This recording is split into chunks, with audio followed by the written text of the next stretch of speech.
Why does this look so much like Elden Ring? What the fuck? No, what the fuck is this? No! What is that shit? What is happening? Elden Ring! Oh,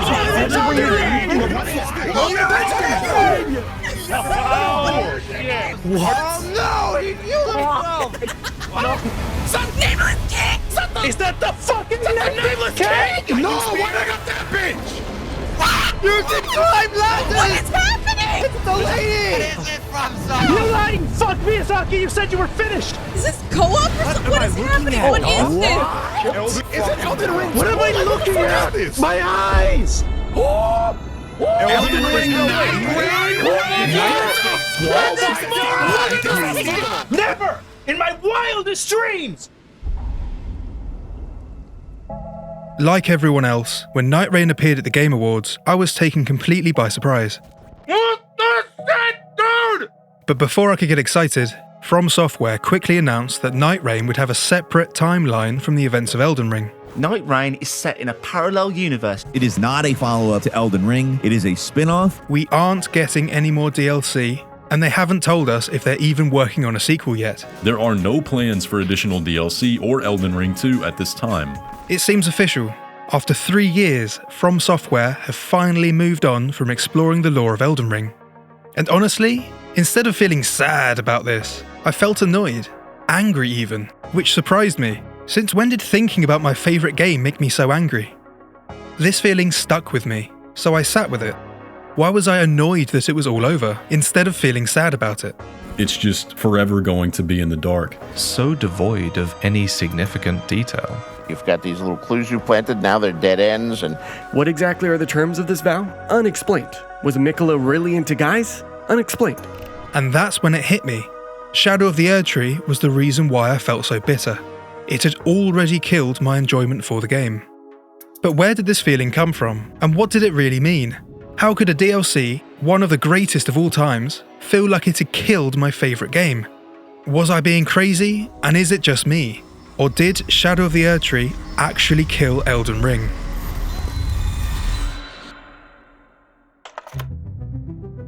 It feels like a lifetime since we first saw the poster of Miquella and Torrent. Shadow of the Erdtree quickly became one of the most anticipated DLCs in history. Rise, Tarnished. Don't you worry, I am very risen indeed. And at this point, the lore scene was thriving. It felt like every week someone would casually drop a complex thesis on death metaphysics, and we were all like, yeah, that makes perfect sense actually. So naturally, the lore community went into theory crafting overdrive. Where was this mysterious location? When would it be set? What do we know about Miquella that could be explored? This is none other than Roderica. But underlying the foundations of all these discussions were these huge mysteries that no one could confidently provide answers for. Why did Marika banish Godfrey and his armies? What is grace? What is Melena's purpose? Why is Farum Azula floating around a storm beyond time? At what point did Marika decide to shatter the Elden Ring? Just who exactly is Radagon? From Software builds deeply layered worlds, but those layers are sometimes murky. So murky that the truth becomes unknowable. Is destined death Melina? Is the Glowmite Queen Melina? We do our best, forming theories, drawing connections, but the ambiguity can make it feel like there are pieces missing, like they were intentionally hidden or purposefully left unfinished. We don't have all of the pieces of the story yet. We have so little concrete evidence about the golems and the divine towers. This statue is never explained or even hinted at, but occupies its own page in the Elden Ring art book, so clearly it was meant to be important. Once again, all we can do is hope for answers in a future DLC. But with this poster, we finally had a teaser for Shadow of the Erdtree. Miquella was the star of the show, and From Software was going to shine the light on all these big remaining mysteries. We've yet to discuss Torrent, whose mysterious origins are clearly being teased here. The poster became our beacon of hope, like From Software was holding back some incredible secrets, saving them for one final game-changing lore drop. The stars were about to align. From Software was about to make history. it's going to be enormous. We don't know when it's coming out. There's so much Who mystery. is that riding torrent? Why is the Erdtree look like Hopefully, this? the Dusk-Eyed Queen is one of the characters who will get explored more in future DLC. Mikola and Marika information is what we're lacking the most, and that is specifically what we're getting. He is one of the most prominent demigods who made some of the biggest moves. I have certain things that I'm laying clues for that there'll be revelations later on. I believe this is inside of Mikola's dream. Focusing on this dream world could fill in a lot of the gaps of what we don't know. If it's Mikola and Godwin in a dream, I would really like to meet Godwin. My expectation is for this just to be very weird and throw in more questions than answers. Okay. Some of us were more level-headed, and if you're watching this now, you've probably played the DLC, you know what actually happened, and you're probably thinking, relying on FromSoft to give us any kind of answer is a really dumb thing to do. And you're right, I am dumb. And I am being overdramatic with the hyperbole, but I think it's interesting and important to look back at this part of Elden Ring's history. The first trailer came out a full 726 days after the release of Elden Ring. We had plenty of time to explore every inch of the world. Here is the story of the first burning of the Erdtree. Can something as fundamental as order itself have a morality? Melena's facial structure. The only thing left were those big mysteries that we simply didn't have enough information to answer. Surely, FromSoft were about to give us all the missing pieces. The DLC will answer questions, it will provide important context, and many of the things up for debate in the base game will be made clear. Godwin is drenched in juicy lore, and it would seem to be a strategic tragedy to not capitalize on this eventually. And so, after 2 years of waiting, and with 2 amazing trailers to keep us busy analysing, the hype train was slowly approaching the final stop. June 21st, 2024. I'm super hyped. This is gonna be so fucking The Elden Ring sick. community is absolutely going to need a new great rune to acquire, will right? answer questions, it will provide... This thing in the middle symbol is probably Marika. Is absolutely going to be the new symbol. Mikola's probably going to be the final. And Marika's mother. So that's why he's so shocked. And many of the things up for debate in the base game will be made clear. More questions than answers. And then... the leaks began. The biggest leak? Prime Consort Radahn. And this got a lot of us a little bit worried. And when I found out that this was the final boss, my stomach dropped. I was thinking, why? That makes absolutely no sense. That's not really a response you want to have with a major boss, especially the final boss for the DLC. Radahn was my favourite boss, but seeing him there, the same armour, the same swords, didn't exactly feel fresh. But even worse, the lore just didn't add up. They've never come up in the same conversation. I mean, that is not a good sign. There is quite literally nothing, nada, that supports or even suggests that there was a close relationship between Mikola and Radahn. Nothing. No item, cut content, no NPC whispers that suggested any such link between Mikola and Radahn. This just felt like a complete retcon. I can tell you right now, Radahn being Mikola's consort was never even a thought. There was virtually nothing in the base game to suggest any kind of connection between Radahn and Mikola. Oh my god, they figured it out. I can't let that be. I'll have to change it. I'll have to go in a different direction. You know that feeling when you're watching a murder mystery and you're so sure you've worked out who the killer is?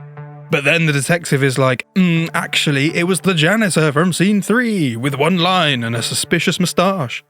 In writing, you could call this an unfair mystery or a cheat ending, where the audience has no chance of ever solving the puzzle because the author just doesn't give you the tools to do so. That's how Prime Consort Radahn made me feel, especially as they already had the perfect character set up for such a big reveal. Godwin. Remember Godwin? Godwin. He was trying to bring Godwin back. Godwin the Golden had all the narrative setup you could want. He was the catalyst for the Shattering, already tied to Mikola, and the whole mystery surrounding the eclipse was begging to be explored further. The DLC image vibes with a free Mikola finally able to move forward and do something to finish his plans involving Godwin and the eclipse. Instead, we got Amazon Prime Radahn.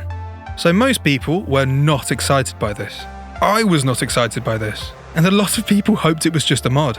Many people did not believe it. They believed these might be really well done mods.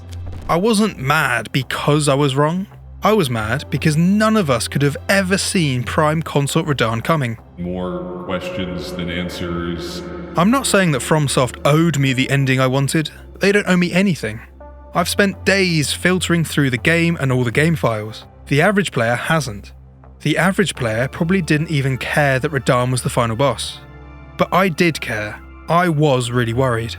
If I couldn't find a single hint of Prime Consort Radahn, then there was a good chance that my last 2 years of theory crafting were completely pointless.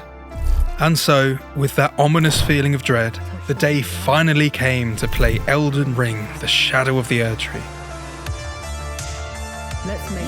This is our moment. Mikola the Kind, grant me his master strength. Oh, there you are. I come to these lands to begin with. Your purpose. Those stripped of the grace of gold shall all meet death. Embrace thine oblivion, as shall I. I hereby vow I will soon feast upon your heart. I'm not going to lie and say it wasn't good. Shadow of the Erdtree is still, stupidly good. From Software dropped us into this beautiful, lore-soaked fever dream, the size of which was beyond expectation. I spent the first 2 hours just walking around the Gravesite Plains thinking, this is the most peaceful I've felt in months, and I'm about to be violently murdered by a giant torture device made of horns, regret and nightmares. The environments are still breathtaking, and I think all the bosses were A+. Apart from the 3 sunflowers, that one took me a while. It felt like more Elden Ring, which is great. But it just being more Elden Ring was also kind of my problem with it. I was ready for the story to be taken to the next level.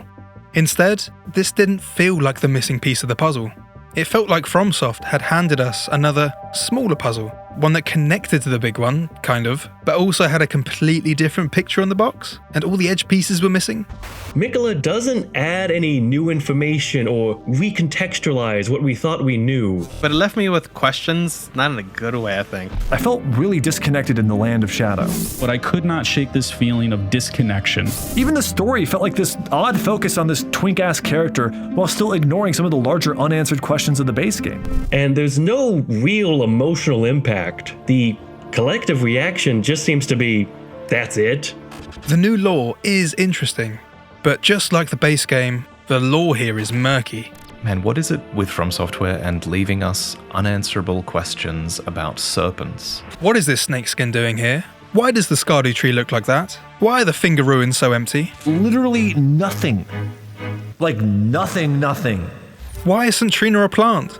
Mesmer and Radahn were buddies? So when did any of this happen? Where's Ratigan in all this? More questions than answers. And Godwyn. Oh, sweet, corrupted fishman Godwyn. Our emotional barnacle. He had such a compelling arc teed up and they just did nothing with it.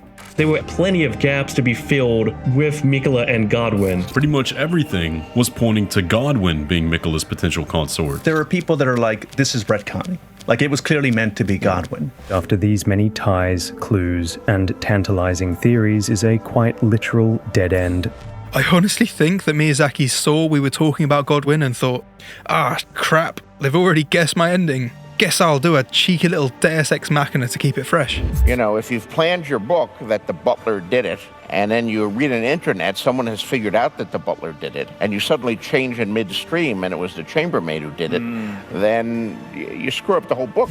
While the new lore is great, I couldn't help feeling exhausted by all the new unanswerable questions. For every new clarification we got, 2 even bigger mysteries took its place. To try and fit Shadow of the Erdtree's lore into the regular lore of the base game is to create a massive pile-up. Like, you can't do it, really. He calls it an age of compassion, but we don't learn what that's supposed to mean. And that vow, he wants us talking about that vow because there's no details of what it actually said. And sadly, this uneasy feeling stayed with me all the way up to Temu Radahn himself. I wouldn't get to know my favourite characters a bit better.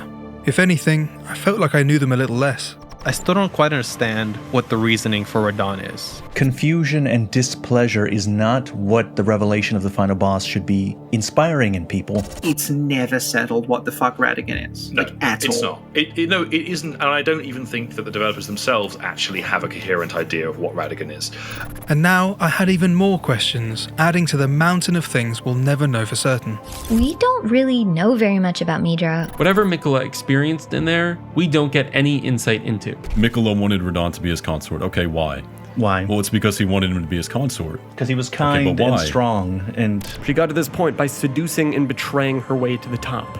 I have no idea how. I don't think anyone really knows how. The Hornsent are just despicable in very obvious ways, and there's never really given a clear motivation as to why, beyond just they like doing this. Without learning the circumstances of his birth, we may never know for sure. All this to say, I had hoped the DLC would continue building on the lore foundations from the base game. Instead, there was nothing to help us explore any of our favourite theories further. I am just mourning that we don't have Glum-Eyed Queen lore to talk about. So, Godwyn is drenched in juicy lore, and it would seem to be a strategic tragedy to not capitalise on this eventually. The new lore felt like a side story, like a filler arc, that didn't feel that relevant to the main lore. We're never going to know the truth of it. We're never going to know the truth of the outer gods or the greater will, or the fingers and how they communicate. The Godskin hunts and all that stuff, that sounds like such a big deal. Yeah. You know? Yeah. It sounds like such a fundamental part of the history of this world, but it's just never touched on, even a little bit.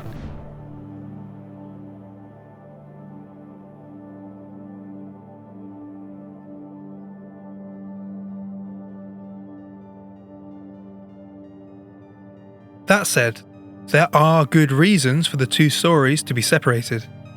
Instead of locking a true ending behind a DLC, From Software wanted to make sure that everyone can still enjoy the main story without buying the expansion.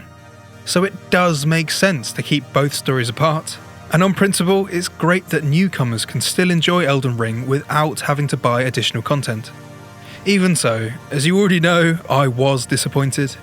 What I had hoped to be a legendary epilogue turned into a well-designed, beautifully confusing shrug. Complaining about FromSoft's method of storytelling here is very hypocritical of me, and I can hear you saying, this is just how FromSoft tells their stories. How is this any different from the base game? And I think it's the lack of anything coming in the future that's what's really bummed me out. There's still so much lore to explore in the Shadow of the Erdtree, but just like the base game, we still end up with questions that most likely we'll never be able to answer for certain. Everything is just, it's always going to be open-ended now. We're never going to get any of those answers. And you can call me shallow, but feeling like 2 long years of speculation was pointless, it just doesn't feel great. The mystery just doesn't feel the same anymore. And that, I think, is why Shadow of the Erdtree killed Elden Ring for me. Maybe it's time to I just need to take the L. I didn't get it. It's time to let go. It's time to to move on. I know I've been really negative this video, but I hope you can tell that I fully realise these are me problems, like they're not FromSoft problems. I did have fun with Shadow of the Erdtree, which is a lot easier to say now I've gotten all this off my chest. Like, I've been thinking about this for months, and it's been hard to plan anything else without getting all this down, I think. And again, I think it's a great thing to look at Elden Ring as a fascinating part of gaming history. And if you look back now, it's crazy to think that we were all a part of it. From the crazy sales and all the new players it brought to the franchise, to the monumental hype built by just a single poster of Miquella and Torrent.